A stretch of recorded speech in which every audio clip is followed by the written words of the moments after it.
Media మిత్రులందరూ కూడా నమస్కారం.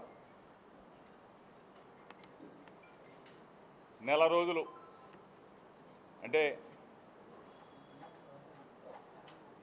పోయిన నెల 24వ తారీఖు మరలా ఈ నెల 24వ తారీఖున నెల రోజులుగా నేను కానీ నా కుటుంబ సభ్యులు కానీ నన్ను అభిమానించి ప్రేమించే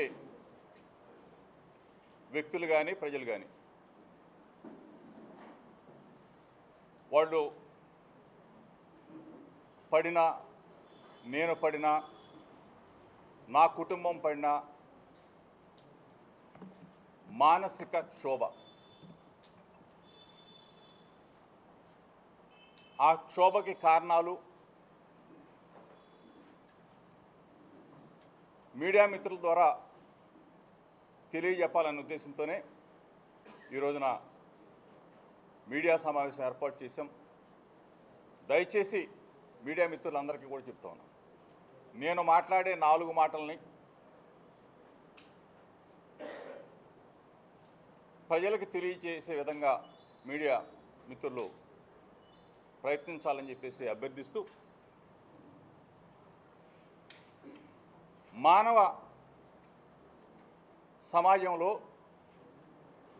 మనందరం కూడా బాధ్యత గల వ్యక్తులు. 2 తెలుగు రాష్ట్రాల ప్రజలు అవ్వచ్చు, ప్రపంచంలో ఉన్న తెలుగు ప్రజలందరూ కూడా చెప్తా ఉన్నాం, తల్లిదండ్రులుగా మన బాధ్యత పిల్లల్ని బాగా చూసుకోవటం, పెంచటం, చదివించటం, ఆ తర్వాత వారికి చక్కగా ఘనంగా పెళ్లి చేయటం అనేది మన సాంప్రదాయం. ఈ సాంప్రదాయంలో భాగంగానే ఒక బాధ్యత గల కుటుంబానికి సంబంధించి బాధ్యత గల వ్యక్తిగా తల్లిదండ్రులుగా ఘనంగా వివాహం జరిపించడం జరిగింది.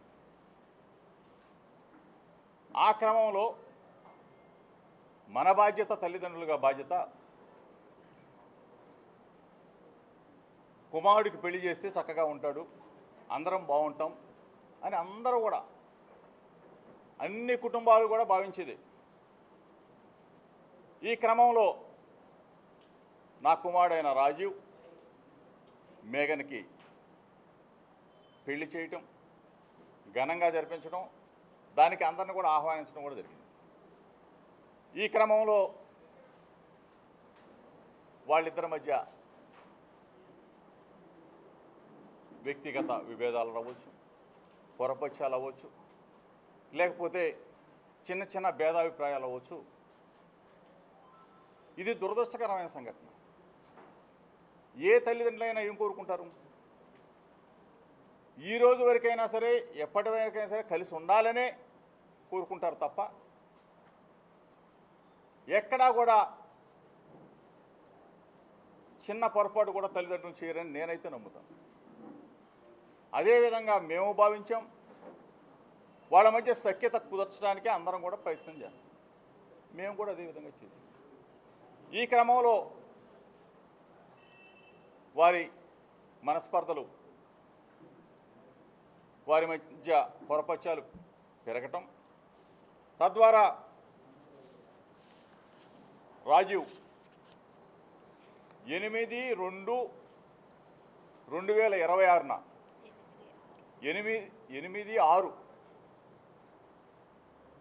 8వ తారీఖు 6వ నెల 2026న డైవర్షన్ పిటిషన్ అంటే విడాకుల కోసం ఆయన 8/6వ నెల, దయచేసి మీడియా మిత్రులు దీన్ని గమనించమని చెప్పేసి రాష్ట్ర ప్రజలకి అందరూ కూడా తెలియజెప్పమని చెప్పేసి మాత్రం భావిస్తాం, కోరుతాం. 8వ నెల 6వ నెల 8వ తారీఖున డైవర్షన్ పిటిషన్ రాజీవ్ ఫైల్ చేయడం జరిగింది. దీనికి సంబంధించి ఇది ఈ దరిమిల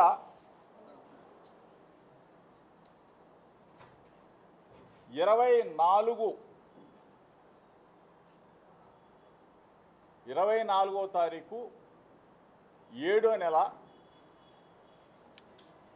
2026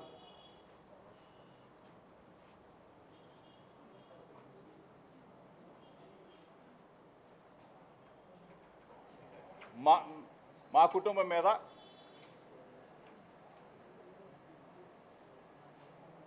మేఘన కంప్లైంట్ ఇవ్వడం జరిగింది. దయచేసి ఒకసారి మీరు దీన్ని గమనించమని చెప్పేసి మాత్రమే కోరుతా ఉన్నాను. అయినా సరే రాజీవ్ నా కుమారుడు, మేఘన నా కూతురుతో సమానం.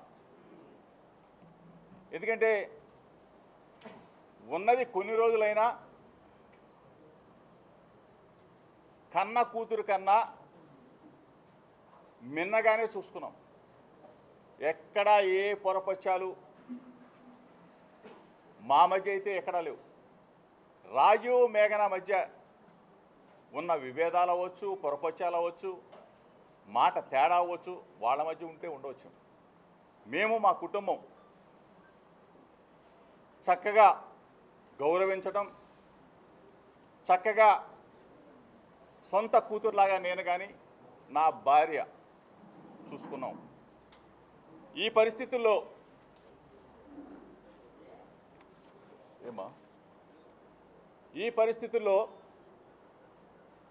వాళ్ళ మధ్యన విభేదాలకి ఆ తర్వాత రాజీవ్ డైవర్షన్ పిటిషన్ ఇవ్వటం, ఆ తర్వాత మా మీద కంప్లైంట్ ఇవ్వటం కూడా జరిగింది.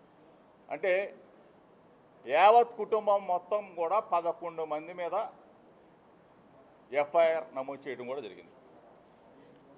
దీనికి సంబంధించి పచ్చని కుటుంబం, మంచి కుటుంబం, ఒక పొరపచ్చం. ఈ క్రమంలో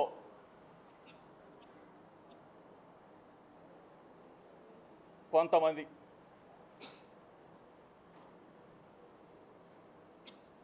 ఆ కంప్లైంట్ దరిమిల ఈరోజు నెల రోజులు అవుతా ఉంది. యాంటిసిపేట్ బెయిల్ తీసుకున్నాం. కొన్ని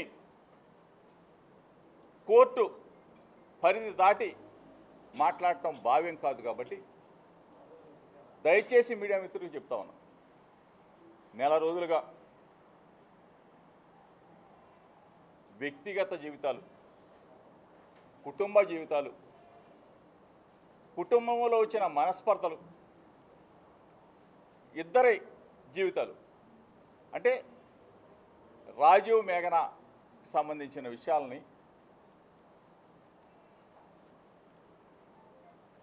ఎంత అడ్డగోలుగా, మనసుని క్షోభ కలిగించే విధంగా, మానసికంగా చంపేసే విధంగా కొన్ని, అందరినీ అంటలా దయచేసి, కొన్ని మీడియా ఛానల్స్, కొన్ని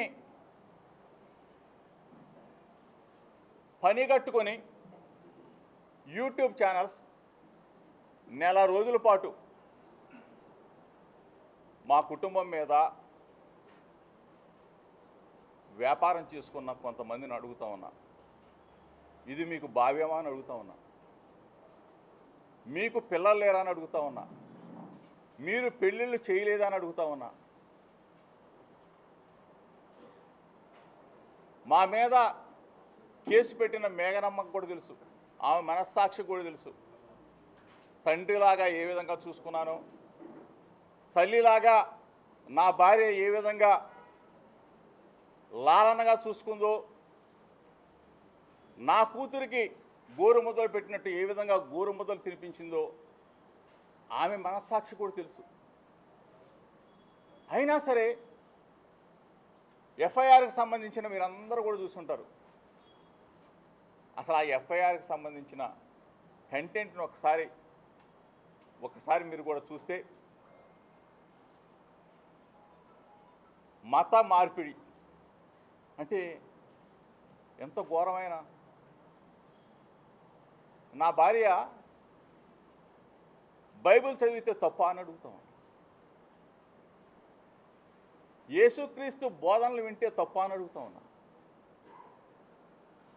మేము తిరుమల వెంకన్న దగ్గరికి వెళ్తాం, శ్రీశైలం మల్లన్న దగ్గరికి వెళ్తాం, అమ్మ కనకదుర్గమ్మ దగ్గరికి వెళ్తాం, కాశీ విశ్వనాథుని దగ్గరికి వెళ్తాం, యోగా హోమాలు చేస్తాం. అన్నిట్లో నా భార్య పాల్గొంటుంది. అంటే ఎక్కడైనా ఫలానది చెయ్యకూడదని చెప్పేసి మన రాజ్యాంగంలో ఉందా అని చెప్పి అడుగుతా ఉన్నా. అంటే నేను ఎవరిని కించపరిచి అంటే ఒక మాట ఆ పాప చెప్తే దానిని చిలవలు పలవలుగా ఫేక్ వీడియోలు, ఫేక్ ఆడియోలు ఏఐ ద్వారా సృష్టించి ఈ విధంగా చేయటం మీకు న్యాయమా అని అడుగుతా ఉన్నా. మానసిక క్షోభ గురి చేసి వ్యాపారం చేసి ఆ వ్యాపారంతో అన్నం తినటం మీకు ధర్మమా అని అడుగుతా ఉన్నా. దయచేసి అసలైన వాళ్ళని అడుగుతా ఉన్నా. ఐటీడీపీ ఇన్ఫర్మేషన్ టీడీపీ ఏమయ్యా ఇన్ఫర్మేషన్? ఐటీడీపీ అంటే తెలుగుదేశం పార్టీకి సంబంధించిన వెబ్సైట్. దానికి సంబంధించిన జాతీయ అధ్యక్షుడు చంద్రబాబు నాయుడు గారిని అడుగుతా ఉన్నా. దానికి సంబంధించిన వర్కింగ్ ప్రెసిడెంట్ నారా లోకేష్ని అడుగుతా ఉన్నా. ఏమయ్యా మీకు న్యాయమేనా? మీకు ధర్మమేనా? అసెంబ్లీలో అన్నారో లేదో తెలియదు కానీ కింద పడి ఏడ్చి గిలగలా కొట్టుకొని ముసలి కన్నీరు కార్చి ఆ రోజున మీకు అనిపించలేదా? ఆ రోజున నా భార్య కూడా బాధపడిందే. అసెంబ్లీలో అన్నారని చెప్పేసి నన్ను కూడా నిలదీసిందే. ఇంత ఘోరంగానా? ఐటీడీపీ మీ చెప్పు చేతల్లో ఉన్న ఐటీడీపీ చంద్రబాబు నాయుడు గారు, లోకేష్ సమాధానం చెప్పాలా. నెల రోజులు వ్యాపారం చేసేసారే, నెల రోజుల పాటు ఏఐ వీడియోలు సృష్టించారే, నెల రోజుల పాటు మా కుటుంబాన్ని మానసికంగా క్షోభకు గురి చేశారే. ఇది న్యాయమా? ఇది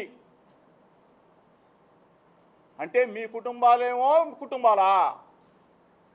మా కుటుంబాలు కావా చంద్రబాబు నాయుడు గారు? నిన్నంటేనేమో అన్నారో లేదో తెలియదు గిలగలా కొట్టుకొని ఏడ్చి బయటకు వచ్చావే. మేము దయచేసి అడుగుతా ఉన్నా. ఐటీడీపీ ద్వారా వ్యాపారం చేశారే, ఐటీడీపీ ద్వారా తెలుగుదేశం పార్టీ ద్వారా కొన్ని ఛానల్స్ని హైయర్ చేసుకున్నావే. హైయర్ చేసుకొని నెల రోజుల పాటు పీఆర్పీ రేట్లు పెంచుకొని నా కుటుంబం మీద వ్యక్తిగతంగా వ్యాపారం చేసి అన్నం తింటున్న దుర్మార్గులను అడుగుతా ఉన్నా. రాజకీయంగా ఎదుర్కో, రాజకీయంగా రా. 2 సంవత్సరాల 3 నెలల పాటు నువ్వు అధికారంలోకి వస్తే, మొట్టమొదటి నువ్వు అధికారంలోకి వచ్చిన తర్వాత 2 నెలలకే నా కుమారుడు రాజీవ్ని అరెస్టు చేయించావే, జైల్లో పెట్టించావే. అయినా దడవలా.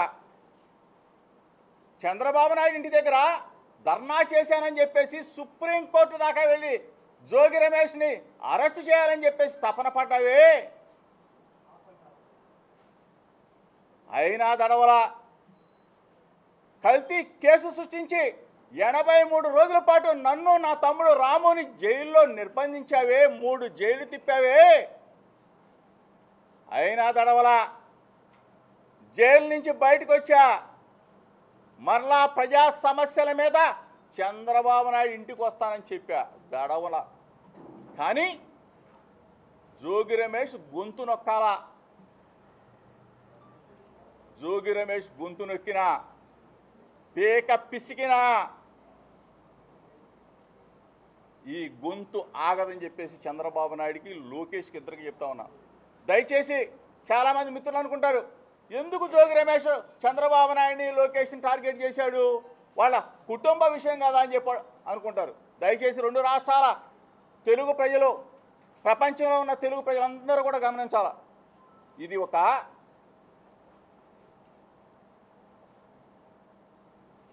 కథ, స్క్రీన్ ప్లే, డైరెక్షన్, యాక్షన్ అందరూ కూడా ఎవరనేది ఈ ప్రపంచానికి తెలుసు. ఎఫ్ఐఆర్లో పొందుపరిచిన అంశాలన్నీ కూడా ఒక్కసారి మీరు దయచేసి మీడియా మిత్రులు రాష్ట్ర ప్రజలకి తెలియజెప్పండి. తెలుసు దాంట్లో